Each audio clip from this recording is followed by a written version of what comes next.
Migi and Dolly, the weirdest twins to ever walk the face of the earth, managed to deceive an elderly couple who adopted them thinking they adopted only one boy, Hitori. For those who love Migi and Dolly, here is the complete 8-minute synopsis of the anime that follows their mother's disappearance, which is both hilarious and completely ridiculous. Our story begins in December 1989, when this childless couple goes to adopt a child and adopts this beautiful boy whose name is Hitori. We later see that Hitori is actually not one person, but two people, Migi and Dolly. The boys proceed to prove to us that every single person in this community is blind because of the way they deceived everyone, especially their own foster parents, who, I will say, are clearly the blindest people in the entire show. They helped their mom bake a pie together. They deceived their dad into making him think he was the one that carried Hitori, even breaking his back initially. And no, it wasn't because he was taking back shots for all the weirdos wondering. The boys equally show us that they have attained the highest form of illiteracy, as we saw them scrubbing themselves with floor brushes. These boys are so weird, they literally called a thong a triangle with strings. Seems like these kids need to watch a few videos on the hub to learn a thing or two to help with character progression. The boys are suspicious of their adopted parents and decide to investigate them, and that's when they see all sorts of things that make them jump to the conclusion that this man and wife were not good people. They think the couple is after their hair, and on the day of Hitori's welcoming party, they orchestrate a plan to disgrace the man and his wife, and even set them on fire. Thankfully, the plan failed when Dolly realizes that the only thing the couple was hiding was the fact that they bought them a new bicycle. The boys start their investigation by joining the Boy Scout. They hope to make friends with the boys there, but instead, the only thing Hitori ends up making is a fool of himself, nothing out of the usual. Akiyama, one of the boys and people who were at Hitori's welcoming party, ends up becoming Hitori's friends, and even invites Hitori to his house. Migi and Dolly go to the house, but end up finding nothing other than Akiyama's extremely sexy sister. Just a side note, I think I have seen a scene like this on a certain website before, but in that scene, she was stuck. What? A few days later, they are invited to Maruta's place, where a very interesting head-slapping contest took place. The boys were stuck in the middle of this investigation, and that's when God Almighty decided to bring in Mrs. Mitsuyama, who is another weirdo who talks too much. They managed to trick her into telling them to investigate the Ichijo family. The boys finally start junior school and do all they can to be friends with Eiji, so they can investigate his house. But Ichijo wants nothing to do with them, as they are in a lower class than he is, and the only way to get into a higher class was to excel in their academics, and like we already established in the beginning, these two boys were illiterates. They decide to study harder, and this is when we're introduced to Sally, the girl Migi has fallen head over heels for. She tells him that she doesn't like dumb people, and he should get smarter before she could like him. What a request. We later realize that Sally is none other than Dolly, wearing one of their mum's wigs and pretending to be a girl. This was wicked at its core, but it did seem to work on Migi, as he aced all his papers, scoring 100 marks on each. Sally had no choice but to confess fake feelings and later pretend and lie to Migi, telling him that she would be moving far away. Well, we'll get back to this abomination of a love story later on. The Ichijos invited Hitori and his family over for dinner to celebrate Hitori being the top of his class.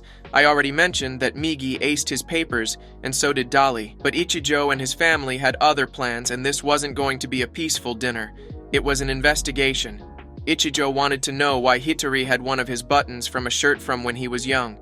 This was strange and very confusing because this so-called button was the only keepsake they collected from their mum. Initially, Hitori tried to deny it, but when he saw that further denial would result in the exposure of their identities as twins, Migi confesses to being in possession of the button, and this leads to his imprisonment in the Ichijo house. This was weird. Too weird if you ask me. They were literally remodeling our Migi to be a toddler, and the stupid boy was going along with them. With Migi kept captive, Dolly was doing everything he could to free his brother. One day he meets Michin in the house, and together until they hear a noise and Michin hides Dolly. Dolly, still relentless, tries so many ways to free his brother.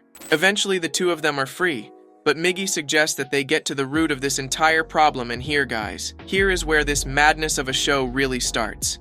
Migi and Dolly decide to pull out their unripe undercover abilities as they both pretend to be their mother's ghost to see the reaction of the people in the house. Ichijo's dad passed the vibe check, so they were certain he wasn't the one who killed their mum, but going over to Ichijo's mum. Woman even wanted to kill the ghost of the already dead woman. What the heavenly flip? The two boys see that Mama Ichijo didn't come to play, and so they actually flee for their lives. To hell with the investigation, they must have thought.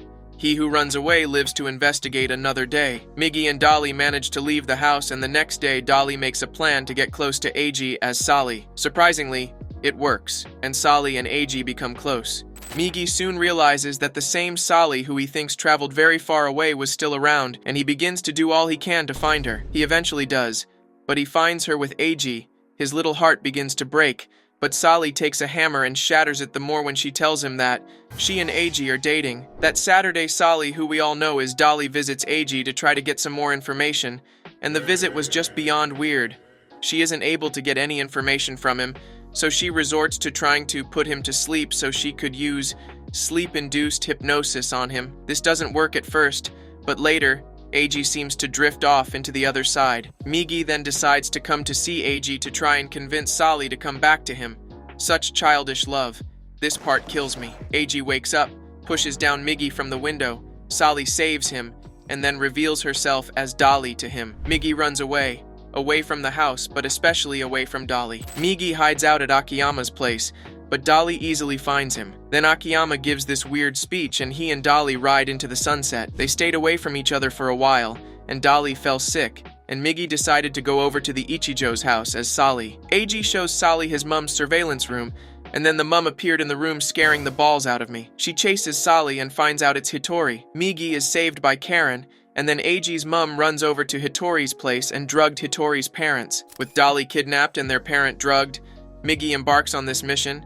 He eventually rescues Dolly, but sees that Eiji is being given the baby treatment, and they try to rescue him too. That's when the story of what happened between Eiji's mum and Migi and Dolly's mum came to light. It's at this point that we discover that Migi, Dolly, and Eiji are in fact triplets, and then even more drama now ensues. Reiko, Eiji's mum, tries to run away with Eiji and sets the house on fire, but somehow Eiji kills her and Dolly saves him from the fire. But Dolly ends up with a scar and Eiji confesses and goes to prison for this.